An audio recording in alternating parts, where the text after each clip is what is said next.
Time now for the Morning Rush. We start with new details emerging in the officer-involved shooting in Las Cruces that left a suspect dead. This morning, that officer is on standard leave as the investigation continues. Take a look at this newly released video. It happened earlier this month. Las Cruces police were called to a home where a teen girl claimed her father threatened to kill her and her grandmother. Police say they found Gary McKinney armed with a knife and holding his mother hostage. After he refused to step away from his mother, police say an 11-year veteran with the department fired a couple of shots, killing McKinney. Well, a man remains listed as critical after being shot at the McDonald's on San Pedro and Lomas yesterday evening. APD is now asking witnesses to come forward. Officers say they are still looking for the suspect and working on finding a motive. We're waiting to learn about this police scene in southwest Albuquerque overnight. Here's video shot just a few hours ago near 7th and Gold. In the video, you can see a heavy police presence. Crime scene investigators could also be seen combing through the area with flashlights and taking pictures. Our cameras also caught at least 3 evidence markers on the ground at the intersection. We'll let you know when new details make their way into our newsroom. Kristen. Fog and morning drizzle possible out across the eastern plains to start later this afternoon. Some spotty storms and showers banked up against the Sacramento Mountains. Albuquerque, just some breezy to windy conditions and sunshine over the western half of the state. Crystal?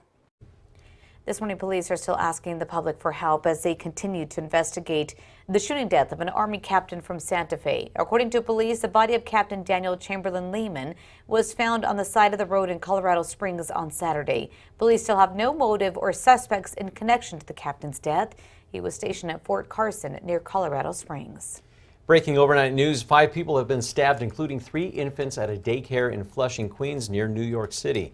One of the wounded infants is in serious condition. 2 adults were also injured, including the father of one of the wounded infants. A staff member was also stabbed in the process. Police say a woman is in custody with self-inflicted wounds to her wrist. On to some more breaking news this morning. Vietnamese President Tran Day Quang has died of a serious illness. The president is the country's second in command after the Communist Party's leader. The government statement says Quang passed away despite utmost efforts to treat him. The government also not elaborating on his illness. He was 61 years old. Mayor Tim Keller is expected to announce a new project today ahead of plans to develop the Albuquerque rail yards. Now, you may remember on Sunday that Mayor Keller ripped up the contract with the group tasked with developing the rail yards. But before development happens, Keller says that it's expected to announce a project allowing New Mexico artists access to the rail yards. Details are expected at a press conference at noon. Kristen? Today's Metro Threat Index at 3, looking at winds out of the east 15 to 25 miles per hour, wind gusts closer to 40 miles per hour. David? Well, happening tomorrow morning, Albuquerque police are teaming up with the Lobo basketball team to stop car theft. They're holding a VIN etching event. It's free and aims to reduce vehicle theft. Officials will etch a vehicle's VIN number on all 4 windows of the car. Now, if the car is ever stolen, the etch helps officers quickly identify the owner, even if the thieves remove the VIN plate. Now, this is happening tomorrow from 9 in the morning until 2:30 in the afternoon at the northeast parking lot of Dreamstyle Arena. Also happening tomorrow, Walmart is hosting a wellness day. More than 4,600 locations across the country will offer access to free health screenings, education, and services. Along with the screenings, you can also get a flu shot, low-cost immunizations, and new this year, free total cholesterol screenings. It's happening at Walmart stores tomorrow from 10 a.m. till 2 p.m. And if you thought after 11 years of launches, people would be sick of lining up for new iPhones, think again. Crowds are forming around the globe as the new iPhone XS and XS Max hit shelves today. Prices started at about $1,000 and $1,100 respectively. Kristen. Time now for a check on traffic. Looking outside of the map, not seeing any major slowdowns or crashes just yet, so good news there. Also, we've got our news tracker out and about this morning on Coors at a stoplight there. Nothing major on the surface streets to worry about either. All right, look at this. The second longest losing streak in the NFL's modern era is over this morning. The Cleveland Browns beat the New York Jets for the first time since 2016. Browns fans celebrated their 21-17 victory.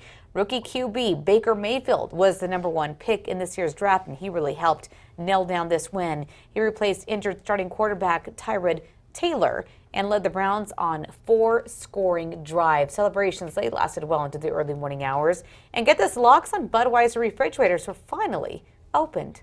All right, switching gears now to the 5 facts. We start with number 5. Here's shocked reaction from residents near Costilla.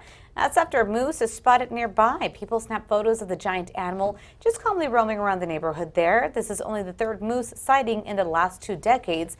2 moose were spotted together in 2004. The prior spotting was near Chama. At number 4 this morning, Albuquerque police are still looking for a driver's ed car they say was stolen from a local driving school. The car belongs to the Achievement Driving School. According to the school, someone drove off with their light blue Chevy Spark, and the school says all of their cars are marked with their name and the label of student driver. If you see that car, you're asked to call 242-COPS. At number 3, quiet and mild for the next several days here in Albuquerque. We're going to be fighting afternoon winds today, but for the weekend, no storms or showers, and we continue with the dry spell through early next week. Number 2 now, new student enrollment numbers from UNM show about a 7% drop in the number of students this season. With only 25,000 students enrolled, that amounts to a financial loss of about $10 million in tuition and in student fees. UNM officials say that could push them to take drastic steps like a hiring freeze and to make up for the lost funds. Provost Richard Wood says the drop is due to the state's improved economy, increased competition, and the lottery scholarship not covering as much tuition as it once did. And at number 1, candidates for Bernalillo County Sheriff are prepping for another round of debates. Ahead of that, they are already making known how they would handle county crime. That includes deputy-involved shootings and use of body lapel cameras. Current Sheriff Manuel Gonzalez took office back in 2015. His opponent is retired police officer Lou Golson, who spent 33 years with APD. Now, the two spoke at length in a public forum held last night. More events like this will lead up to Election Day.